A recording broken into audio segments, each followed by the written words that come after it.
existe um tipo de silêncio que não acontece do lado de fora. Acontece dentro. É aquele silêncio que aparece depois de mais uma mensagem ignorada, depois de mais uma noite olhando para uma tela esperando alguém responder, depois de mais uma promessa quebrada, depois de mais uma despedida que você jurou que seria a última. Mas nunca é, porque algum desejo dentro de você sempre volta, mesmo sabendo que vai doer. Mesmo lembrando das lágrimas, da ansiedade, das crises emocionais, da sensação constante de não ser suficiente. Você volta. E o mais assustador não é perceber que alguém te machuca. Talvez o mais assustador seja perceber que uma parte sua aprendeu a chamar essa dor de amor. Porque ninguém volta tantas vezes para o sofrimento sem motivo. Ninguém escolha tantas vezes errado porque quer. Existe uma memória emocional escondida aí. Um eco antigo, que continua reverberando dentro da sua vida afetiva. Eu sou a Mônica Hentisnin, psicanalista especialista em neurociência aplicada ao comportamento humano, e hoje eu quero te mostrar por que algumas pessoas se tornam emocionalmente presas justamente em quem mais as destrói. Porque o que parece amor, às vezes é apenas o seu cérebro tentando reencontrar uma dor antiga que nunca conseguiu resolver. Helena tinha 34 anos, inteligente, independente, bem-sucedida no trabalho, mas emocionalmente cansada. Ela dizia uma frase que talvez você também já tenha pensado: eu não entendo como eu sempre termino no mesmo tipo de relação. Por que eu tenho o dedo podre para escolher? No começo, tudo parecia perfeito.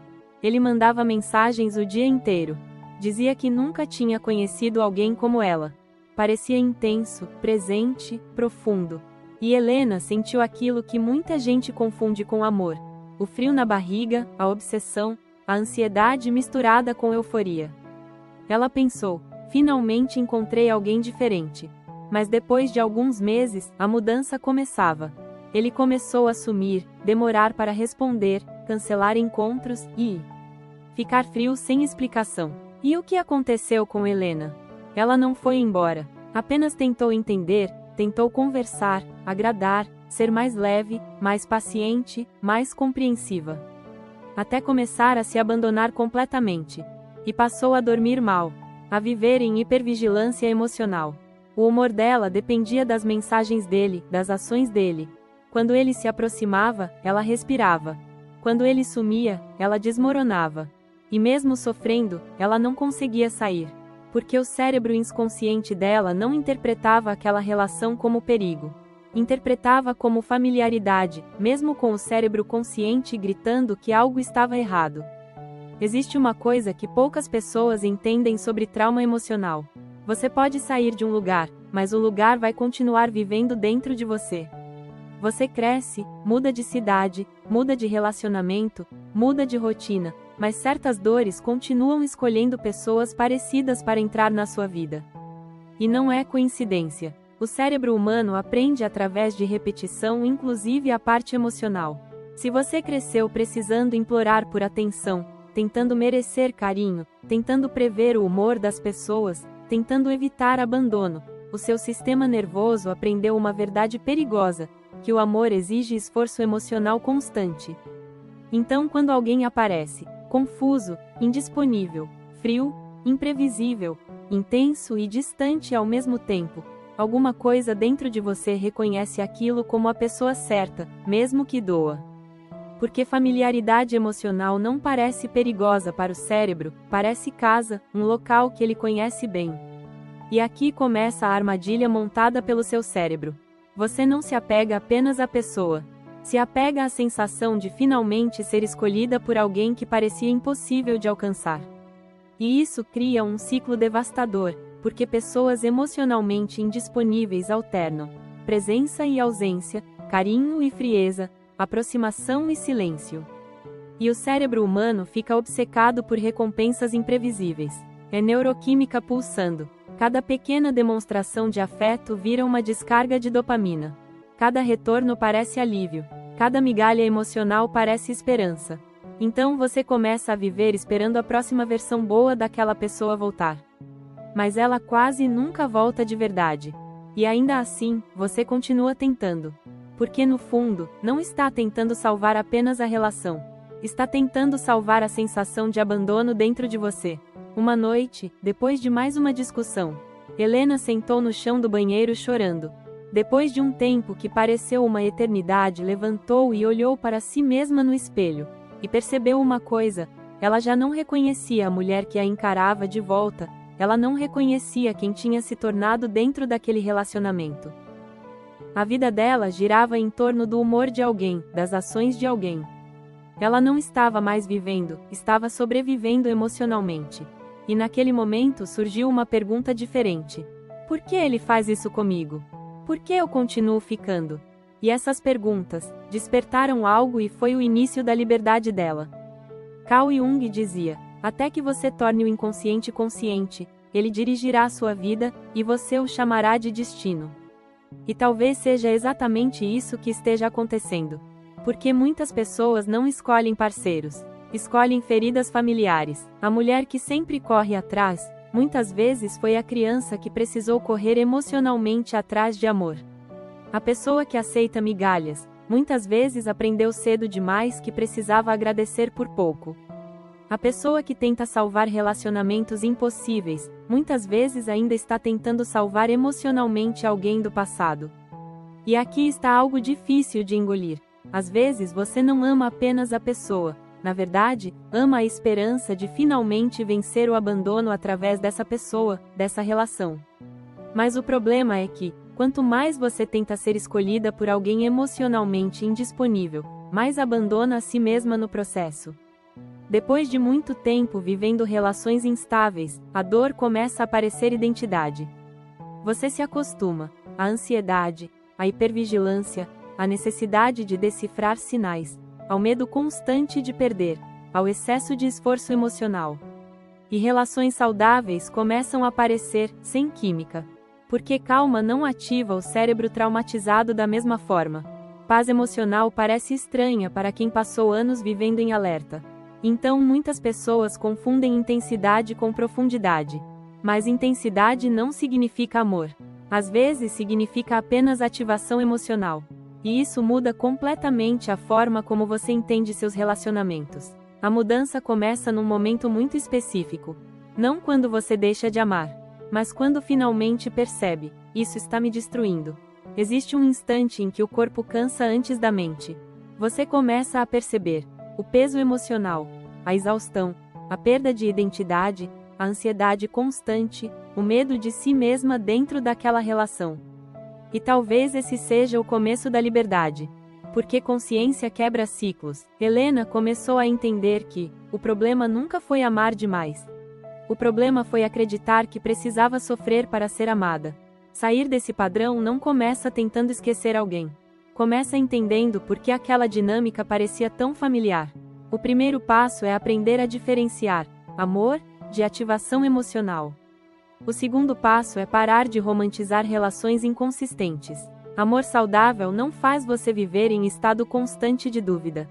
E o terceiro passo é reconstruir dentro de si aquilo que passou anos tentando receber do outro: validação, segurança, pertencimento, valor emocional. Porque enquanto existir um vazio emocional inconsciente, qualquer migalha parecerá conexão profunda. No oráculo dos 4 temperamentos, uma das coisas que mais trabalhamos é exatamente isso: identificar os padrões invisíveis que mantêm mulheres emocionalmente presas em relações que drenam a própria vida. Porque não basta sair de alguém. Você precisa sair da versão sua que acredita que merece pouco. E essa talvez seja uma das partes mais difíceis de aceitar. Porque existe uma dor silenciosa em perceber que, durante muito tempo, você chamou sobrevivência emocional de amor. Você se acostumou a esperar, a tentar entender, a justificar, a suportar mais uma vez. E sem perceber, foi diminuindo e juntando os pedaços de si mesma para continuar cabendo em relações que nunca tiveram espaço real para você. Helena percebeu isso, mas se recusou a aceitar. Até que, não foi numa grande briga e nem foi num término cinematográfico. E muito menos não foi depois de uma traição. Aconteceu num silêncio. Aquele silêncio que fala com a alma. Ela estava olhando para o celular, esperando uma resposta que não vinha. E de repente sentiu uma pontada no peito. O que mais doeu não foi a ausência dele. Foi perceber o quanto ela tinha desaparecido de si mesma. O quanto parecia que ela não existia para si mesma. Ela percebeu que já não sabia mais o que gostava. Não sabia mais quem era antes daquele relacionamento. Não lembrava da última vez que tinha sentido paz. Sabe, aquela paz de verdade, que recobre a alma. A vida dela tinha virado espera. Esperar mensagem, esperar mudança, e migalhas emocionais virarem amor. E naquele instante, aconteceu algo estranho. Ela não sentiu raiva, não sentiu desespero, sentiu cansaço. Um cansaço profundo por continuar lutando para convencer alguém a enxergar o valor que ela mesma já não conseguia enxergar dentro de si. E talvez seja exatamente aí que muitas histórias começam a mudar. Não quando o amor acaba, mas quando a dor deixa de parecer suportável e atinge o peito de forma lacerante. Porque chega um momento em que o corpo começa a rejeitar aquilo que a mente insiste em romantizar. Você percebe, a ansiedade constante não era intensidade, o medo não era conexão, o vazio não era saudade, e o sofrimento não era prova de amor. Era apenas um sistema emocional acostumado ao caos tentando voltar para aquilo que conhecia. E o mais assustador é que quando você finalmente começa a enxergar isso, surge um vazio. Porque abandonar relações destrutivas também significa abandonar versões antigas de si mesma.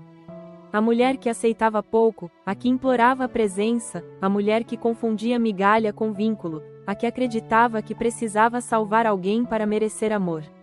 E por alguns instantes, você não sabe quem é sem essa dor. Esse é o anticlímax que quase ninguém percebe. Antes da cura existir, surge um espaço silencioso.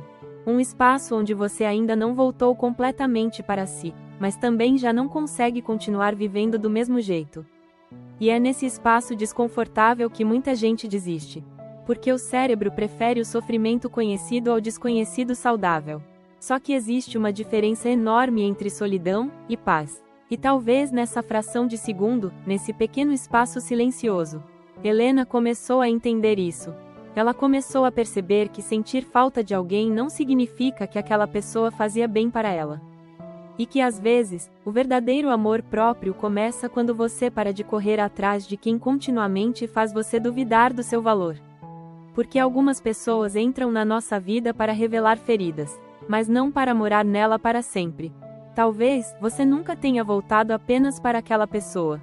Tenha volta para a esperança de finalmente não ser abandonada. Talvez cada retorno não fosse sobre amor, mas sobre tentar corrigir emocionalmente uma dor muito mais antiga. Só que chega um momento em que continuar tentando salvar quem te machuca começa a custar a sua própria identidade. E o mais doloroso não é perder alguém. É perceber o quanto você se perdeu tentando não ser deixada para trás. Porque existem relações que não quebram você de uma vez. Elas quebram aos poucos, na ansiedade constante, na espera, na dúvida, na necessidade de decifrar silêncio, na sensação de nunca saber se será escolhida ou descartada. E depois de muito tempo, você começa a acreditar que amor é isso: instabilidade, hipervigilância, medo e esforço emocional constante. Mas não é. Amor não deveria fazer você desaparecer de si mesma. Talvez a cura comece exatamente aqui. Quando você entende que sentir falta não é a mesma coisa que precisar voltar. Quando entende que apego não é destino. E que o cérebro pode aprender um novo caminho emocional, mesmo depois de anos repetindo o mesmo padrão. Quem sabe agora, pela primeira vez, você esteja começando a perceber que o problema nunca foi você ou o seu amor. O problema foi acreditar que precisava se abandonar para continuar sendo amada. O amor mais importante da sua vida não é aquele que faz você correr atrás. É aquele que finalmente faz você voltar para si mesma. Se esse vídeo fez sentido para você, me conta aqui nos comentários. Qual padrão emocional mais se repete na sua vida afetiva? E se inscreve no canal. Porque no próximo vídeo, eu vou mostrar por que pessoas emocionalmente frias conseguem criar vínculos tão profundos em quem carrega feridas de abandono. Um abraço, e até o próximo vídeo.